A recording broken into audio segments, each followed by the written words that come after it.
Bonjour, bonsoir na peuple congolais.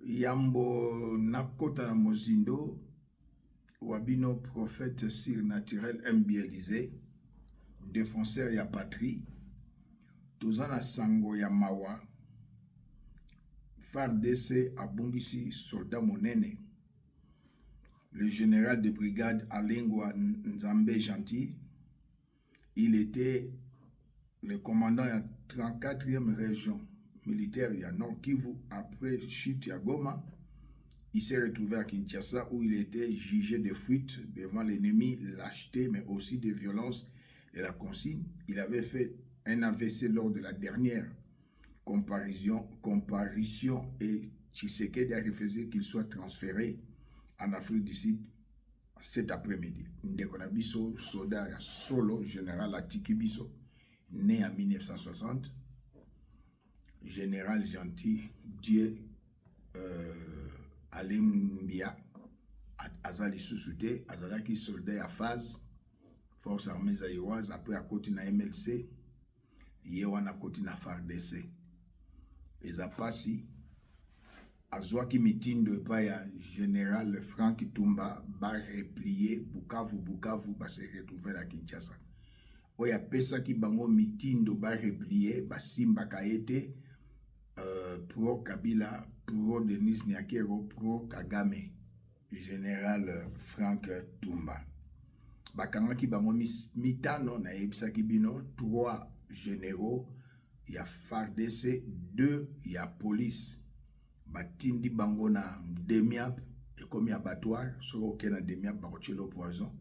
Demiap ezali contrôlé par les Rwandais tout. Bachela ki bango poison. Baiki na ndolo, na kosamba na bango, général asali AVC. Akufaki hier na 13h, à Lembia. Na bitumba ya Goma, moto aibisi bango bozonga, ye wana. Basali eloko te, balobi eloko te, lelo yo, bandeko na biso ya wazalendo balingi ba attaquer ville à Bukavu, ba récupérer yango. Le même général Frank Tumba, chef de la maison militaire, chef de l'État, a attaqué yango te. C'est vraiment honteux. Il y a des choses, il y a certains Congolais naïfs qui me posent des questions, source d'information. Ngazali, officier à renseignement, Nassala Nademia, comme un officier.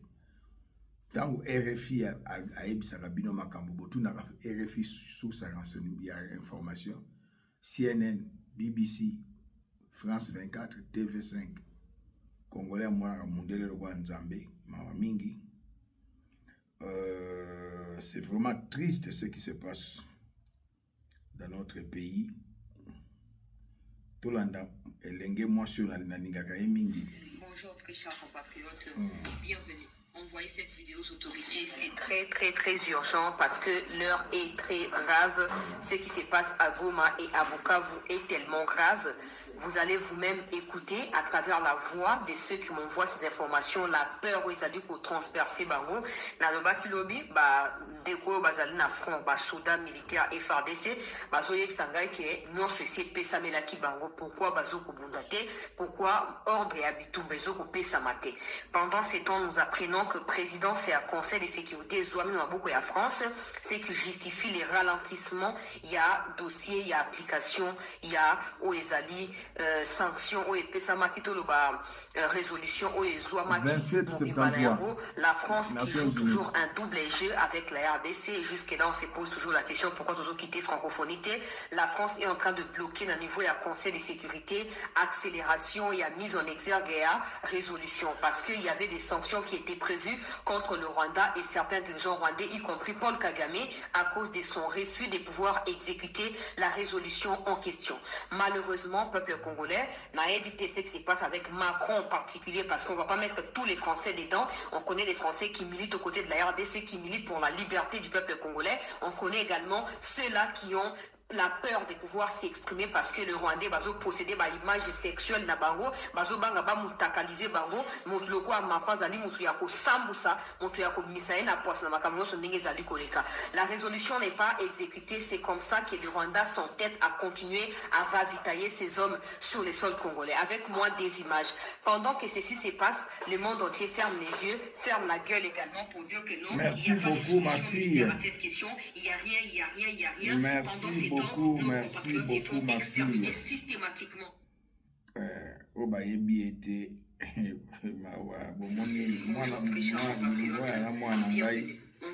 après ça la information ya solo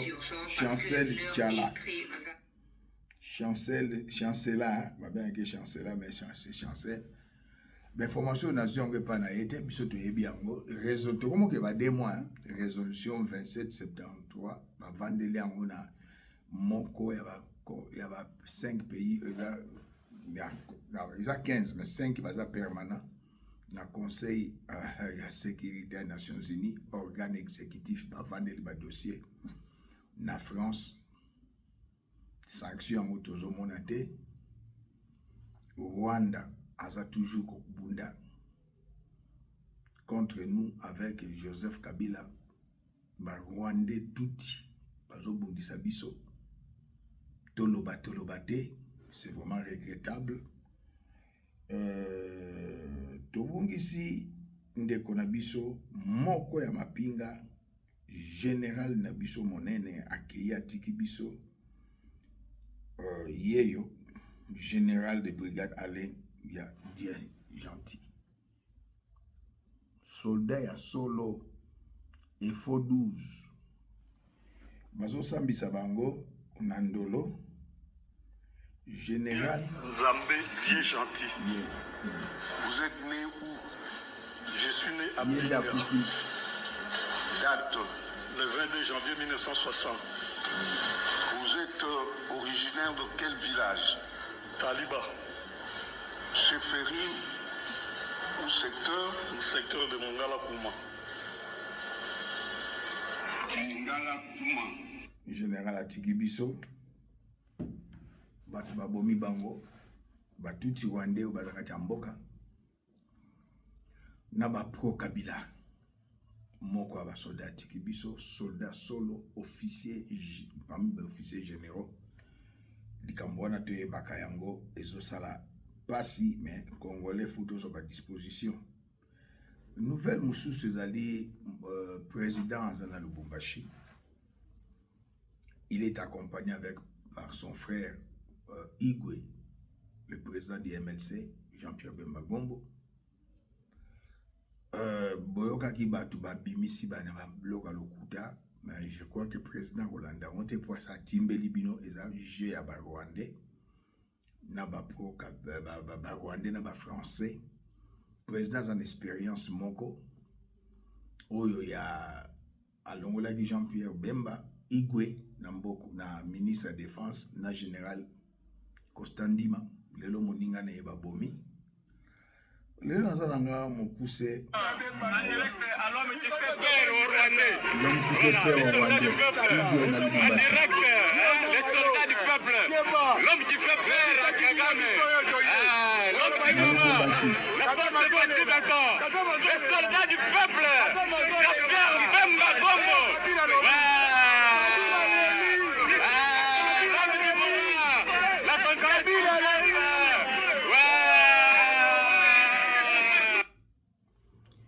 En tout cas, Fatih Longonia, dans le Naza, église au milieu du village, quand Fatih a sali loga malunga na opesa Longonia, mais tant que vous avez loba na Katanga, monsieur le président Yomoko Yebi, vous êtes plus nationaliste. Voilà. John Numbi, Moïse Katumbi, Joseph Kabila Bosambwe. Igwe yawana na mabele bokosa na keza ya bino ba étranger. Président za ya 26 provinces yewana na Katanga. Bolbe boko de la Katanga, bosuki. Bolbe boko de la Katanga, Igwe pena nyati Katanga. Pui. Yewana. mwana mboka Igwe Aniati Katanga. Président Félix Antoine Tshisekedi Tshilombo Nakatanga. Bolo balisusu. Bosuki. Peuple congolais nazo koba na émission na ngai ezali kosala pasi pe mawa tobungisi soda ya solo. Mais na nitolanda nanu il y avait Moïse Katumbi alobaki mboka soki kufi ezali c'est qui Joseph Kabila. C'est Moïse Katumbi qui avait dit ça. J'ai des images. Mais il y a dans la diaspora, dans la Kinshasa, on dit que Joseph Kabila a voyagé à Kokate, à Souki. C'était un Rwandais tout. Atabo Mati, j'ai la liste des Rwandais tout type. Bah, comment on va congolais? Usurpation d'identité. On bim sangolelo. Tout le monde de Moïse Katumbi Makambalobaki. Il a tué où? Il a tué à l'est du Congo, à Beni. Témoignage à il a encore tué où? Et dans le 2 Kassai, l'insécurité qui règne aujourd'hui. Moi, je ne voulais pas rester avec l'incarnation du mal. C'est qui son nom? C'est pourquoi j'ai quitté Kabila. Voilà. Il a tué où? Il a tué à l'est du Congo, à Beni. Il a encore tué où? Et dans le 2 Kassai, l'insécurité qui règne aujourd'hui. Moi, je ne voulais pas rester avec l'incarnation du mal. C'est qui son nom? C'est pourquoi j'ai quitté Kabila. Il a tué où? Il a tué à l'est du Congo, à Beni. Il a encore tué où? Et dans le 2 Kassai, l'insécurité qui règne aujourd'hui. Moi, je ne voulais pas rester avec l'incarnation du mal. C'est qui son nom? C'est pourquoi j'ai quitté Kabila. Voilà. L'incarnation du mal, aujourd'hui, c'est Joseph Kabila. De forces communes. Depuis 1997, à Yakina Laurent Désiré Kabila, plus de 15 millions de morts. L'incarnation du mal, c'est Joseph Kabila. Bah, témoignage, c'est ça. Les lois n'ont mingité. Pièce contre pièce. Petit Nanga Louara Lobiango, il est plus riche que la République. On pleurait Kabila. Kabila, c'était un homme vomi. Kabila, c'était un homme puni. Kabila est arrivé en 97 avec des bottes en caoutchouc et des matelas sur la tête. Il en sort aujourd'hui milliardaire. Kabila, si on était dans un pays sérieux, Kabila devait nous rendre des comptes. Est-ce que vous vous rendez compte des mal que cet homme nous a fait? Où se trouve aujourd'hui le zoo botanique, le zoo zoologique de Kinshasa? Kabila a détruit ces choses-là pour créer Kingakati. 30 $ par enfant. Il faut y aller chaque dimanche. Comment vous pouvez expliquer qu'un individu venu dans les conditions que l'on sait, on l'a vu venir, Rwandais tout puisse détenir aujourd'hui un domaine comme Kingakati? Vraiment. C'est-à-dire vous arrivez à l'entrée, pour arriver à la maison de Kabila, vous avez plus d'une heure de route. Les meilleures routes du pays sont construites à Kingakati. Mais sont sérieux? Kabila dispose de plus de 120 concessions minières à travers la République. Boyoka. Lisez le rapport Bloomberg, lisez le rapport Reuters. Yes. Les enfants de Kabila, à l'âge de 14 ans, disposaient déjà des concessions minières. Kabila dispose de plus de 70 entreprises qui coûtent des milliards de dollars américains. Cet homme est plus riche que le pays. L'incarnation du mal, c'est Joseph Kabila. Bon, le Congolais peut. Aujourd'hui, mango ya nona mikina poto azonga 97 à 2025. Batumsu ba bossa na kasoka lo asala ki mission zoloba. Bakanisi ke Kabila ozonga te. Mwana mboka Igwe ye wana na Katanga. John Numbi Yaka. Mwana mboka Ifachi ye wana na Katanga. L'incarnation du mal, a dit Moïse Katumbi. Bah, ce sont des chiens, je n'insulte pas. Mboa soka sanji azongi la kasubilo galiaki. Oya sanjaki, bah Moïse Katumbi alandi le soucié nani. Joseph Kabila. Et moi j'ai des raisons au nakabonaki na Moïse Katumbi. 1. Salomon Yebisangai balkanisation avec l'accent à drapeau. Yasika ya Katanga comme République de Katanga.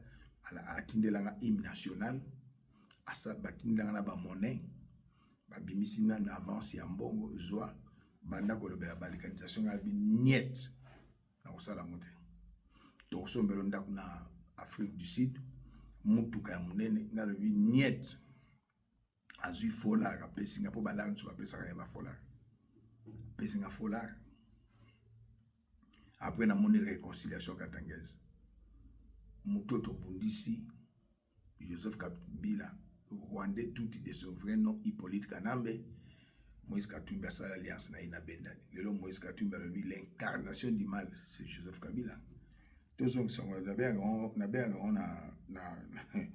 banini matraquage, hein? Matraquage, il y a un matraquage médiatique. L'incarnation du mal. Pour coucher avec sa femme, l'homme pratiquait chaque jour la griffe du drap.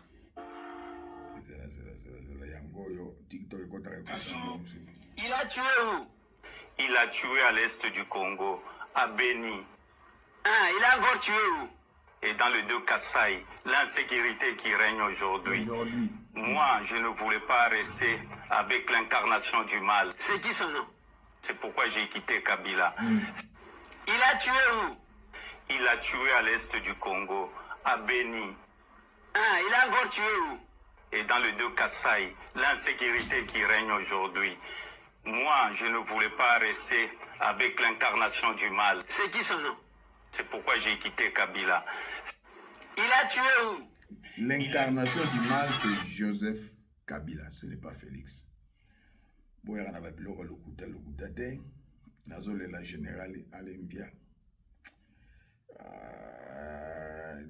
Dieu gentil Alembia Nzambe. Atiki biso, ça fait très mal dans ça l'émission na mawa. Tolanda susu. Président, un ancien président a une rébellion. Mbali Bosona Yoka, Tolanda. Un ancien président a une rébellion.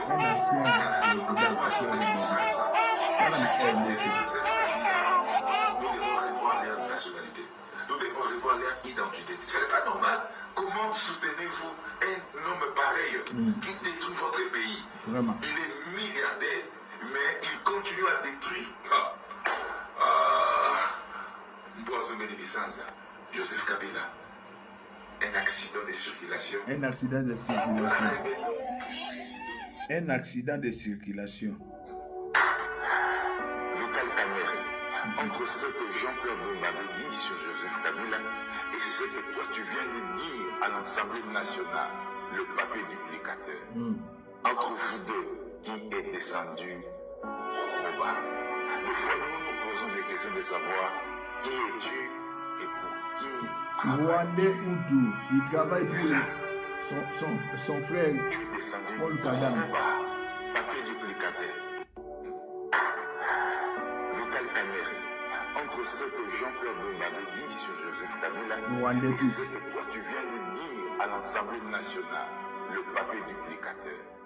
Entre vous deux, qui est descendu au bas. Vital Kamerhe. Nous nous posons des questions de savoir qui es-tu et pour qui travailles-tu. La réponse est simple, il est rwandais. Il est rwandais Hutu, il travaille pour ses frères rwandais. Son patron c'est Joseph Kabila et c'est encore Paul Kagame. Vital Kamerhe dit qu'il n'y a pas de papier. Il y a la loi des finances, où il y a voté budget, il y a institution. Budget colossal, il y a l'Assemblée nationale, a été voté dans la loi des finances. Nous avons sur le banc de l'école. La preuve année que Yemoko Ezako se contredit, il faut pas bongi sa salle mususu, wana mbongo ezali, bako activer. Vital Kamerhe Simbi Nzela a kena certains députés na Canada, na budget, na frais d'émission, na ba budget, balali na boté la pesi ba mbongo ba kena Canada. Nambonga tata na ete patane sa kufa za kipe pauvre. Nambonga midate wa zona kindumba zuya uyete accueilli après Canada accueilli na baye Kinshasa bazongi bake na Accra na Ghana ba député na Vital Kamerhe accueilli lisusu na Tunisie. Ça c'est insulter le chef de l'État. Et chef de l'État a toléré yango. Oui, moi je suis au milieu du village. Pour dans un pays qui se respecte, ngai na ngasala diaki na che Kamere libanda. Au moment, monsieur le président, comme a dit Morningstar, on croit qu'on gérer Joseph T. Aboti Mapapou. Ozoko kapete qu'on gérer Vital Kamere. Akobota Mapapou, Benemino ba comme belé, monsieur le président. Et je suis désolé. Naba bloko mususu l'enterre ezalaka malamute. Ezalaka penda malamute, mon très cher président. Alors, bande konangai, il y a au Congo, tout ça dans la liste, il y a bateau baotia biso pansi likolo, ba étranger au bazo boudisa biso, ba ye ayaki na ba bot sous-vêtement ya 007 ya kaki, le là comme un milliardaire, plus riche que ba Congolais nyonso. De 2007 à 2015, Miba, Jekamine plutôt, et ça là, a produit 46 milliards de dollars. Joseph a 2 milliards. À Tchana, caisse à l'État. 4 milliards à Pessi Katumba. Moi qui na Moïse Katumbi Bakabola. 40 milliards à Tchana Poche. Yango boka ki pechi wana alobi bota boy. 40 milliards de dollars. Aucun président na Congo a 40 milliards. Autobengaka usurpation d'identité de Banina Joseph Kabila na bandeko na Ezoé na Moisio Jeannette qui est à la mamaleki na ye. Des étrangers bazo monte biso passe. Dossier mutamba kokate po ba kopekisa ye. Ba kopekisa mutamba ba ko bengo pe na téléphone boy na Jezabel Denis Nyakero la Rwandaise abitika dossier on a ndenga bengaka mbelu atiki. Voilà. To bandi nanu na ye moko Joseph Kabila Rwandais toute usurpation d'identité na Congo Brazzaville et ko salamate. To ina Vital Kamere.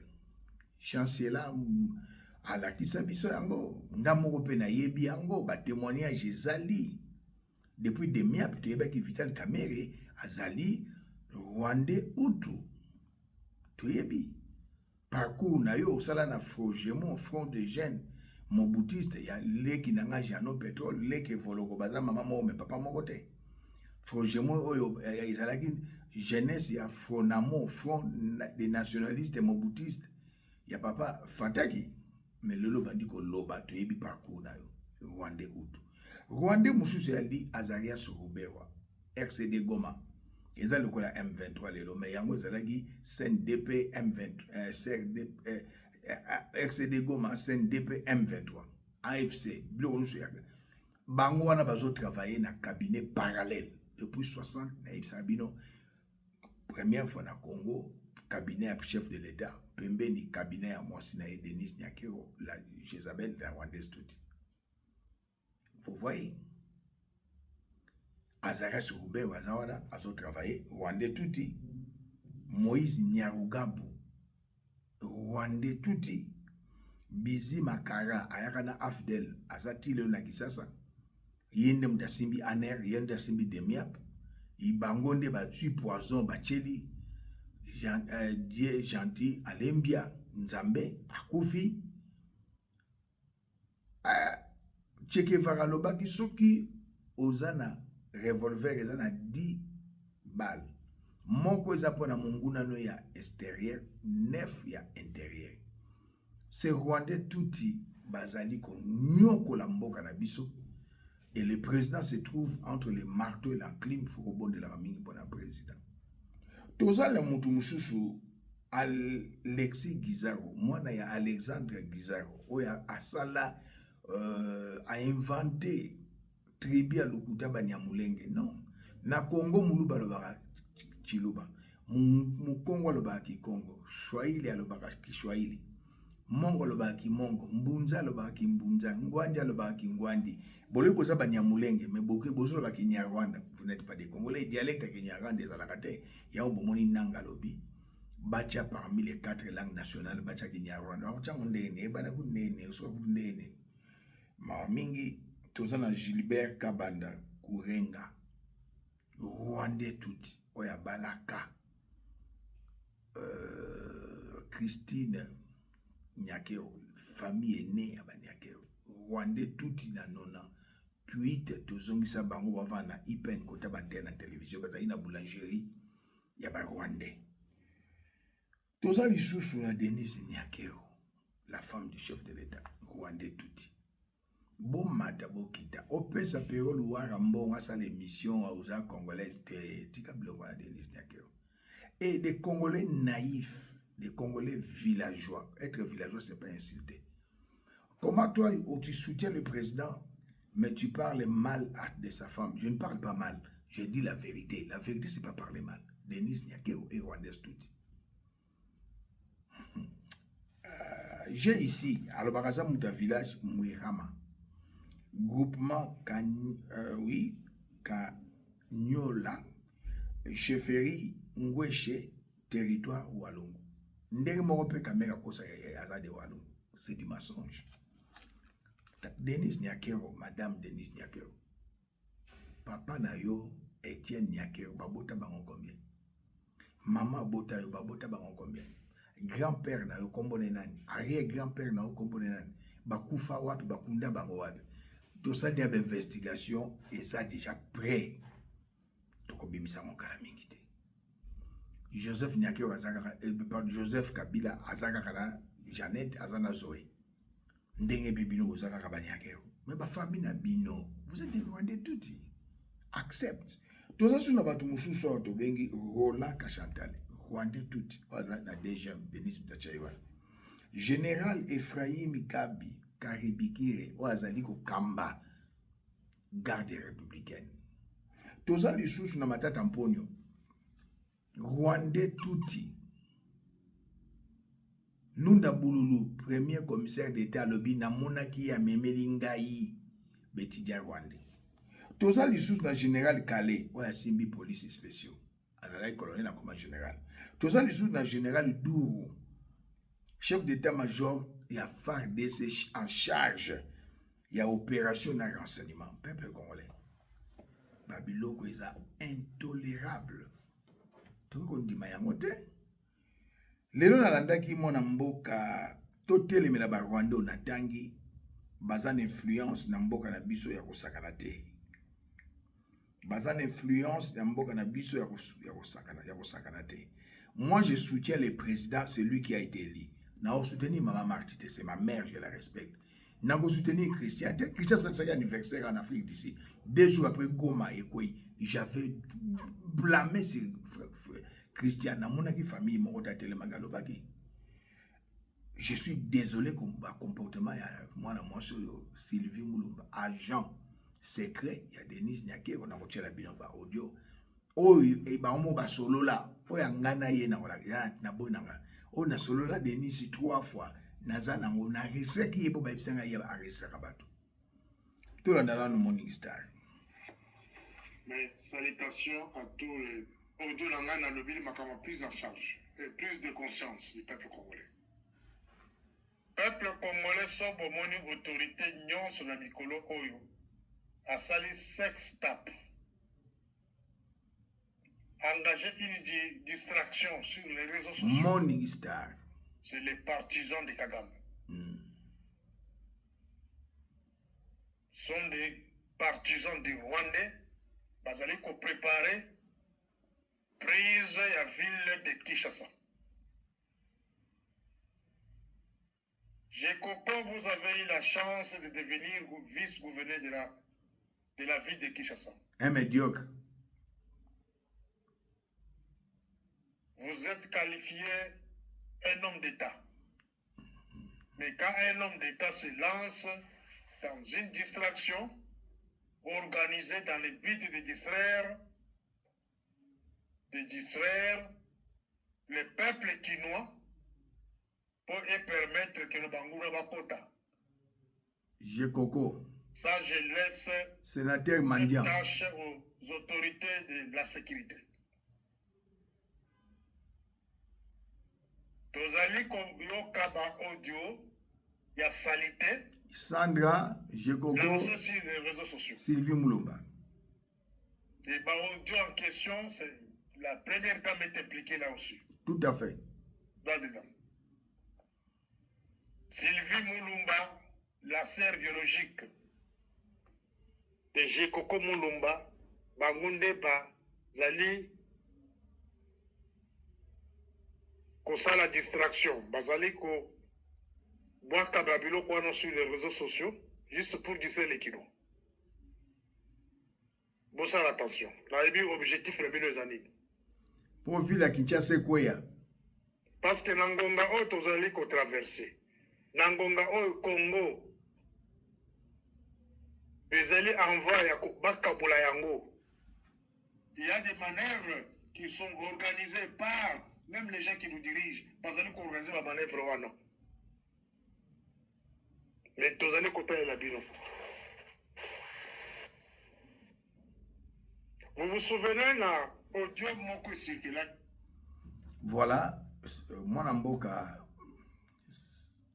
c'est un officier de renseignement. Asala Natanga Mobutu, Asali Pena Natanga Joseph. IDPS, il y a Papa Etienne Tshisekedi à Tongo, membre à IDPS, a reproché Jekoko Moulumba, sénateur mendiant, qui est au service de Kachantal le Rwandais Touti et de Madame Denise Nyakero, la Rwandaise Touti, que j'ai surnommé Jézabel. Na Lekinaye Sylvie Moulumba. Agent, il y a Denise Nyakero. Pas un bureau parallèle. Au besoin Bundi sa République. Ah, moi, ça go Bundi sa mobali na ye. Oui, Moïse, Martine Moïse a participé à la Lyon mobali na ye Jovenel. Moïse na Haïti. Oui.